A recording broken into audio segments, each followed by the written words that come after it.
신천지 31번발 확진자 사태 이후 교회와 사찰 등 종교시설 등을 중심으로 다시금 코로나19 팬데믹이 확산세로 돌아섰습니다.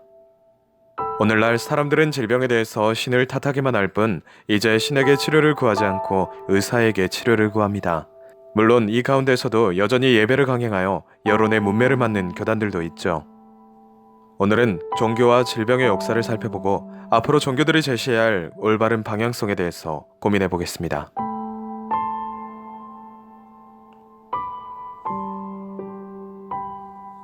인류가 정착 생활을 기반으로 한 농업혁명을 통해 잉여 생산물을 만들어내면서 인간은 밀집된 공간에서 가축을 기르며 생활하기 시작합니다. 그런데 가축으로부터 오는 질병들이 밀집 생활을 하는 거주민들에게까지 퍼지면서 전염병이라는 것이 창궐하게 되죠. 역사 안에 기록된 최초의 범유행적 전염병 창궐은 기원전 5세기 펠로폰네소스 전쟁 초기에 아테네 인구의 25%를 죽음으로 몰고 간 전염병입니다. 고대시대 동서양을 막론하고 이러한 전염병은 하늘의 벌, 곧 악으로 간주되었습니다. 사람의 힘으로 대처할 수 없는 질병에 대한 해법은 결국 신앙을 돈독히 하는 것으로 귀결될 수밖에 없었죠. 성경에서도 전염병은 신의 경고, 심판으로 묘사됩니다. 다윗이 이스라엘의 인구를 조사하여 교만함을 드러내자 3일 동안 전염병이 돌아 7만 명이 죽었다는 기록, 이스라엘 백성이 광야에서 우상을 숭배하고 혼음했을 때 전염병이 돌아 2만 4천 명이 사망했다는 기록 등은 구약 성경 곳곳에서 볼 수 있는 대목이지요. 특별히 14세기에 창궐하여 최소 7,500만에서 최대 2억 명의 목숨을 앗아간 흑사병이 유럽을 휘저었을 때도 사람들은 여전히 종교적 원인을 찾았습니다. 이때도 사람들은 여전히 인간의 죄에 대한 신의 심판으로 이 병을 간주했습니다. 특히 파손된 혈관과 피부 아래로 피가 흘러나와 생기는 출혈 반점을 신의 징표로 여겼죠. 이때 많은 미신과 주술, 사기 등이 성행한 것은 말할 것도 없습니다. 도시를 돌아다니며 회개하라고 주장하는 채찍 고행단도 나타나기 시작합니다.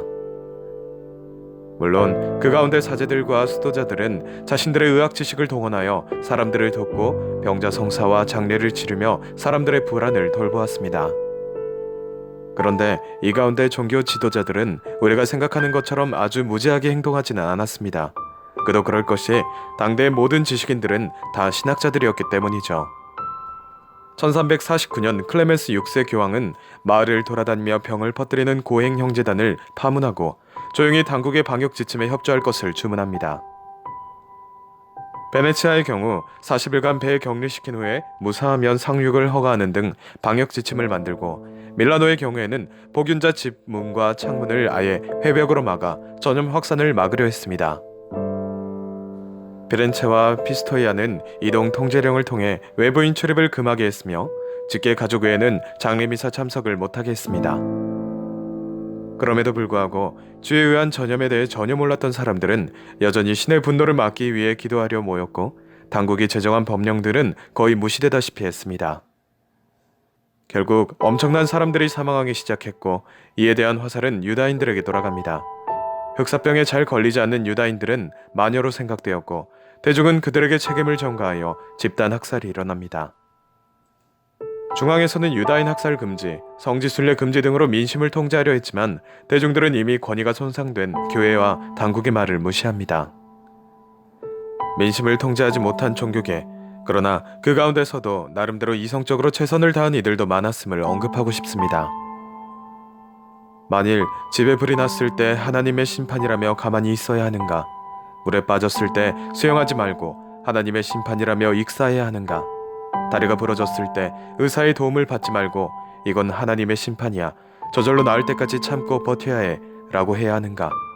그렇다면 배고프고 목마를 때 왜 당신은 먹고 마시는가? 흑사병으로 동생 하인츠와 바이트를 잃었던 종교개혁가 마르틴 루터는 치명적 흑사병으로부터 도망칠 수 있는 것인가? 라는 책에서 다음과 같이 질문합니다. 그리고 그는 이렇게 답합니다. 나는 하나님께 자비를 베푸시어 우리를 지켜달라고 간구할 것이다. 그리고 나는 소독하여 공기를 정화할 것이고 약을 지어 먹을 것이다. 나는 내가 꼭 가야 할 장소나 꼭 만나야 할 사람이 아니라면 피하여 나와 이웃 간의 간염을 예방할 것이다. 혹시라도 나의 무지와 태만으로 이웃이 죽임을 당하게 해서는 안 되기 때문이다. 만일 하나님이 나를 데려가기 원하신다면 나는 당연히 죽게 되겠지만 적어도 내가 내 자신의 죽음이나 이웃의 죽음에 책임을 져야 할 일은 없을 것이다. 그러나 만일 이웃이 나를 필요로 한다면 나는 누구든 어떤 곳이든 마다하지 않고 달려갈 것이다. 가톨릭 교회의 많은 성인 성녀들 또한 전염병으로부터 인간적인 노력을 다하며 사람들 구제를 위해 헌신하고 또 기도했습니다. 근대 의학의 발전으로 형이상학적 가치가 소거되는 시대에도 종교는 전염병이 창궐할 때 나름 역할에 충실하고자 했습니다. 21세기 팬데믹 안에서 종교계는 어떤 태도를 취해야 할까요? 신자들은 중세의 과오보단 근세의 교회 지도자들처럼 의학적 노력에 적극 협조하여 기도를 청하는 것이 신앙인으로서 옳지 않을까요? 한편 고대 의학자이다 철학자인 갈레노스는 자신의 해부학, 생리학, 병리학적 이론을 근거로 사체 액설과 삼계통설을 주장했습니다. 이 주장은 창조주의 설계론을 바탕으로 했다는 이유로 중세를 살아남아 근세 17세기까지 이어집니다. 그러나 이러한 갈레노스의 의학은 14세기 흑사병 시대에 완전히 무력화됩니다. 17세기에 와서야 점차 갈레노스의 의학이 폐기되고 실험의학과 실험생리학에 정초하여 의학이 발전합니다. 유물론적, 실증적, 분석적인 토대 위에 세워진 근대의학은 엄청난 발전을 이룹니다. 그러나 서양 근대의학은 지극히 이성중심적이며 인간의 몸을 통제하려는 욕망에 사로잡혀 있습니다. 이 의학은 정상, 다수, 남성, 젊은이를 기준으로 모든 것을 재단합니다. 이는 마치 이성과 과학이라는 프로크루스테스의 침대에 눕혀져 재단되는 것과 같습니다. 오늘날 모든 질병은 국제질병분류표에 따라 대략 6만 개의 질병으로 구분하고 그 안에 모든 환자들을 맞춰버립니다. 정상성에 사로잡힌 근대의학은 어떻게 하면 근본적으로 비정상적인 인간이 자신들의 삶의 조건 아래에서 자기 신체를 돌보며 살아가도록 해줄 수 있는지에는 별 관심이 없습니다. 더군다나 의학이 이토록 발전했음에도 불구하고 세계에서 인간에 의해 완전히 정복된 전염병은 천연두와 우역 단 2개에 불과하죠. 1941년 페니실린을 개발한 이후 흑사병, 콜레라, 결핵 등 세균성 전염병을 인간이 어느 정도 통제할 수 있게 되었다고 인간은 꽤나 자만해졌습니다. 그러나 인간은 역사 안에서 매번 바이러스에 패배했습니다. 코로나19 사태 이후 의학은 어떤 스탠스로 질병을 마주해야 할까요? 이제는 근대의학의 근본적 메커니즘 또한 다시금 성찰할 필요성들이 있지 않을까요? 종교와 의학의 만남. 종교와 의학, 고대와 중세에는 그 영역이 불분명했고 근대에는 양자가 대결 구도를 이루었다면 현대에 와서는 두 영역이 서로 부족분들을 보완해야 하지 않을까 싶습니다.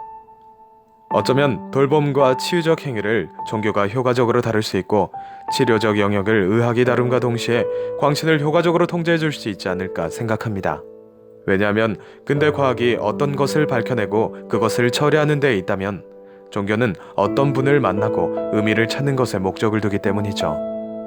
여전히 두 영역의 고유성들이 무시되고 혼용되어 논란이 자초되곤 합니다. 팬데믹 가운데서도 예배를 강행하는 종교계나 유물론과 기계론에만 정초되어 있는 서구 근대의학계의 단면들이 그러한 예입니다. 이제 인간의 치료를 담당하는 의학 영역과 치유를 담당하는 종교 영역이 함께 인류의 선익을 위해 고민하며 서로의 부족분들을 보완하며 나아가야 하겠습니다. 코로나19로 고생하는 모든 의료진들에게 경의를 표합니다. 하루빨리 이 어려움이 지나가길 더불어 임종을 앞둔 모든 이들을 위해 마음 모아 기도합니다.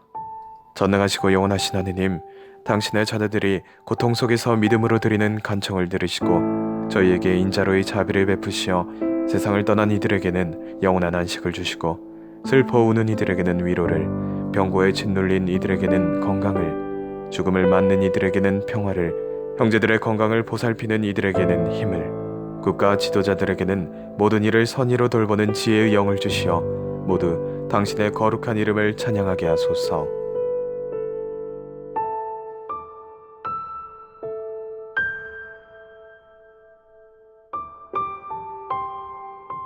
흥미로웠다면 구독과 좋아요 부탁드리겠습니다.